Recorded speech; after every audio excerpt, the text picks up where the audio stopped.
మన ప్రభువును మన రక్షకుడైన యేసుక్రీస్తు నామములో మీ అందరికీ నా హృదయపూర్వకమైన శుభాభివందనాలు తెలియజేస్తున్నాను. దేవుడు మిమ్మును మీ కుటుంబాలను దీవించి ఆశీర్వదించును గాక. ఆమేన్. సత్యం హెవెన్ మినిస్ట్రీ ద్వారా ఈ దిన మన అంశము దావీదు సుబుద్ధి కలిగి నడుచుకునేను. మన అంశము దావీదు సుబుద్ధి కలిగి.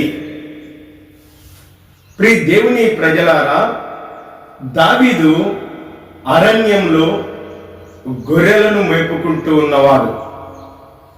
అరణ్య జీవితాన్ని కలిగి ఉన్నవాడు దావీదు. మరి తన కుటుంబంలో కనిష్ఠుడైన వాడు, అంటే ఎన్నిక రానివాడు అని కూడా మనం చెప్పుకోవచ్చు. ప్రియ దేవుని ప్రజలారా, అలాంటి దావీదు జీవితంలో మరి ఎలాంటి బుద్ధి కలిగి ఉన్నాడంటే సుబుద్ధి కలిగి ఉన్నాడంట. దేవుడు మన జీవితాల్లో ఏమి చూస్తున్నాడంటే బుద్ధిని చూస్తున్నాడు.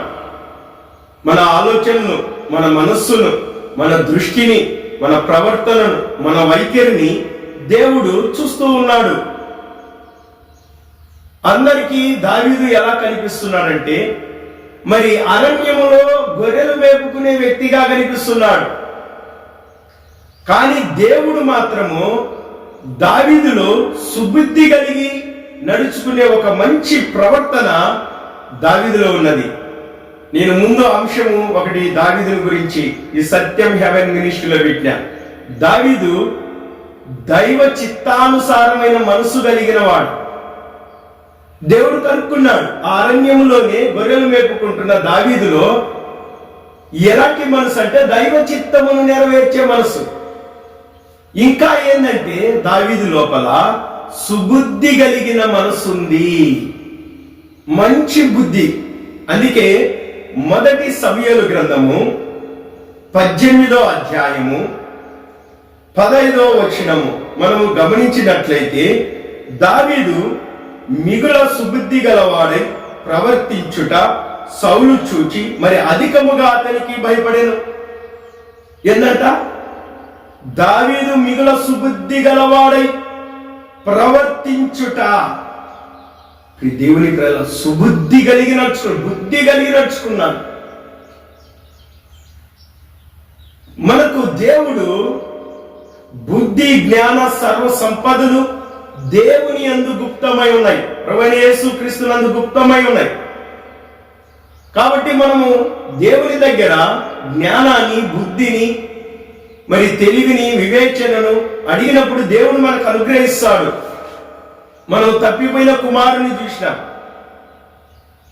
తండ్రి దగ్గర ఆస్తిని అడిగి లాక్కొని మరి దూరదేశానికి వెళ్ళి చెడు వ్యాపారాన్ని చేసి మరి చెడు సహవాసాలు చేసి మరి తన జీవితాన్ని పాడు చేసుకున్నాడు. మరి ఆ దేశంలో కరువు వచ్చినప్పుడు మరి ఒకటి దగ్గర పందులు మేపడానికి పనికి కుదిరినాడు. ఆ పందుల పట్టు ఆకలికి తీర్చుకుందామని పందుల పట్టు తెస్తే దాన్ని కూడా పందుల పట్టు తినడానికి ఆటంకం చేశాడు. అప్పుడేమొచ్చింది? బుద్ధి వచ్చింది. మన జీవితాల్లో అన్ని నష్టపోయినప్పుడు మనకేమొస్తుంది? బుద్ధి వస్తుంది. చాలా మంది బుద్ధి తెచ్చుకునింది నష్టపోయినప్పుడే బుద్ధి తెచ్చుకున్నారు. ప్రియ దేవుని ప్రజలారా, గమనించండి. దావీదు సుబుద్ధి కలిగి ప్రవర్తించుట దేవుడు చూసి అతనికి తోడుగా ఉన్నాడు. ఎవరు తోడుగా ఉన్నారు? దేవుడు తోడుగా. 14వ వచనం మనం చూసినట్లయితే దావీదు సమస్త విషయములలో సుబుద్ధి కలిగి ప్రవర్తింపగా యెహోవా అతనికి తోడుగా ఉండెను.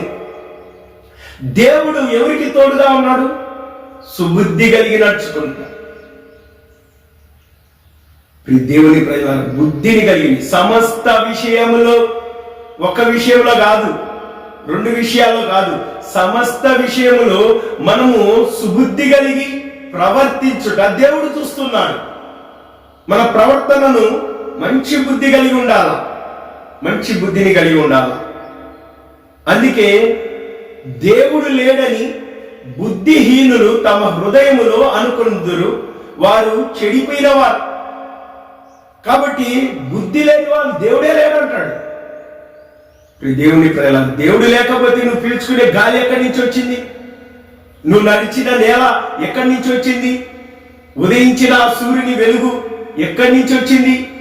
ఎవరు సృష్టించినారు? సృష్టికర్త అయిన దైవము ఒకడున్నాడు. ఆయన వలనే సమస్తమును కలిగింది. దేవుని ప్రజలారా, అయితే దేవుడు అంటున్నాడు, ఇదిగో బుద్ధి జ్ఞాన సర్వ సంబంధాలు నా యందు గుప్తమైన. కాబట్టి బుద్ధి సుబుద్ధి కలిగి ప్రవర్తించి నడుచుకోవాలి. దావీదు మరి ఎక్కడ సౌలు రాజు ఎక్కడికి పంపించినా కూడా ఆయన ప్రవర్తన ఎలా ఉందంటే, సుబుద్ధి కలిగి ఒక పనిని అప్పగిస్తే ఆ పనిని మంచి బుద్ధితో మనం చేయాలి, సుబుద్ధి కలిగి చేయాలి. చాలా మంది చెడు బుద్ధి కలిగి చేస్తూ ఉంటారు, ఆటంకం చేస్తూ ఉంటారు, ఇబ్బందులు కలిగి చేస్తూ ఉంటారు. దేవుని ప్రకారం దేవుడు అలాంటి ప్రవర్తన సుబుద్ధి కలిగి నడుచుకోమన్నాడు, కానీ బుద్ధి లేకుండా నడుచుకోమని చెప్పలేదు. మొదటి సమూయేలు గ్రంథం 18వ అధ్యాయం 5వ వచనం, దావీదు సౌలు తనను పంపిన చోటకెళ్ళను పోయి సుబుద్ధి కలిగి పని చేసుకొని వచ్చెను. ఒక పని అప్పగిస్తే అది సుబుద్ధి కలిగి ఆ పనిని చేసుకొని వస్తా ఉన్నాడు. ఈ దినం దేవుడు నీకు ఇచ్చిన పని సుబుద్ధి కలిగి నడుచుకుంటున్నావా? నీ యజమానుల దగ్గర, నువ్వు చేస్తున్న పని దగ్గర సుబుద్ధి కలిగి నడుచుకుంటున్నావా? నష్టం చేస్తున్నావా? చాలా మంది దేవుని ప్రజలారా, వాళ్ళ మనసుకు మంచిగా ఉన్నిందంటే మంచి చేస్తారు, వాళ్ళ బుద్ధి బాగానే ఉంటుంది. కొద్దిగా మనసుకు నచ్చలేదనుకో, వాళ్ళ బుద్ధి మారిపోయి ఆ పనిని చెడగొట్టి మరి ఎలా చేస్తారంటే నష్టం చేస్తారు. ఒక ఇల్లు కడుతున్నారంటే ఆ ఇంటికి కొద్దిగా తేడా వస్తే చాలు, కొద్దిగా ఒక 3-4 ఇంచులు అటు పక్కకు తొలగిస్తే మరి ఎంత ఇబ్బంది కలుగుతుంది. కాబట్టి దేవుని ప్రజలారా, దేవుడు అంటున్నాడు బుద్ధి కలిగి. మరి బుద్ధి కలిగిన వారు ఏం చేస్తారనేది కూడా దేవుడు చెప్పాడు. దానియేలు గ్రంథము 12వ అధ్యాయములో మరి చూడండి, దానియేలు గ్రంథము 12వ అధ్యాయం, దానియేలు గ్రంథము 12వ అధ్యాయంలో దేవుడు ఇలాగ చెప్తున్నాడు, 3వ వచనం, బుద్ధిమంతులైతే ఆకాశ మండలములోని జ్యోతులను పోలిన వారై ప్రకాశించెదరు. నీతి మార్గమును అనుసరించి నడుచుకున్నట్లు ఎవరు అనేకులు త్రిప్పుదురో వారు నక్షత్రము వలె నిరంతరము ప్రకాశించెదరు. బుద్ధిమంతులమైతే ప్రకాశిస్తామంట. బుద్ధిమంతుడు ఏం చేస్తాడు? ప్రకాశిస్తాడు. ఎందుకు? నీతి మార్గంలోనికి దిక్కుతాడు. కొంతమంది నీతి మార్గంలోనికి నడిపిస్తాడు. అది చెడు, అది పాపము, అది అన్యాయము, అది అక్రమము, అది మోసము, అది వద్దు అని, అది అవినీతి అని చెప్పి నీతి మార్గంలోనికి నడిపించేవాడు బుద్ధి కలిగిన వాడు, సుబుద్ధి కలిగిన వాడు. దావీదుకు ఆ సుబుద్ధి కలిగిన మనస్సు దావీదులో దేవుడు చూచి అతనికి దేవుడు తోడుగా ఉన్నాడు. దేవుడు నీకు తోడుగా ఉండాలంటే, నీ కుటుంబానికి తోడుగా ఉండాలంటే, నీ జీవితంలో శాంతి సమాధానము నెమ్మదిని కలిగి ఉండాలంటే, నువ్వు ఆశీర్వదింపబడాలంటే నువ్వు సుబుద్ధి కలిగి ప్రవర్తించాలి. నువ్వు చేసే పనిలో సుబుద్ధి కలిగి ఉండాలి. దేవునికి నమ్మకముగా సుబుద్ధి కలిగి పని చేసినట్లయితే దేవుని ప్రేరణ, దేవుడు నిన్ను ఆశీర్వదిస్తాడు, నీ కుటుంబాన్ని ఆశీర్వదిస్తాడు. నీ ప్రతి సమస్య నుండి దావీదు సుబుద్ధి కలిగి నడుచుకున్నాడు కాబట్టి క్రమక్రమముగా దేవుడు దావీదును అంతకంతకు ఆశీర్వదించి రాజుగా చేశాడు. ఒక గొర్రెల కాపరి రాజైన ఇశ్రాయేలు 12 గోత్రాలకు దేవుడు క్రమక్రమముగా నువ్వు సుబుద్ధి కలిగి నడుచుకుంటే నిన్ను ఆశీర్వదిస్తాడు. నిన్ను ఉన్నతమైన స్థానంలో నీ కుటుంబాన్ని దేవుడు నిలిపి తలగానే ఉంచుతాడు. అట్టి భాగ్యము, ధన్యత ఈ మాటలు వినుచున్న ప్రతి ఒక్కరికి దేవుడు అనుగ్రహించునుగాక. ఆమేన్. అందరికీ వందనాలు. గమనించండి, సత్యం హెవెన్ మినిస్ట్రీ ఈ ఛానల్ని మీరు సబ్స్క్రైబ్ చేసుకోండి, మరి అనేకులకు ఫార్వర్డ్ చేయండి. మరి ఆధ్యాత్మికమైన విషయాలను, మరి ఇంకా అనేకమైన ఆధ్యాత్మికమైన విషయాలను మరి మీరు చక్కగా వినడానికి, ఆధ్యాత్మికంగా మేలు పొందడానికి, ఆ నిత్య జీవం రాజ్యము పొందడానికి దేవుడు అటు కృప ధన్యత మీకు అనుగ్రహించును గాక. ఆమేన్.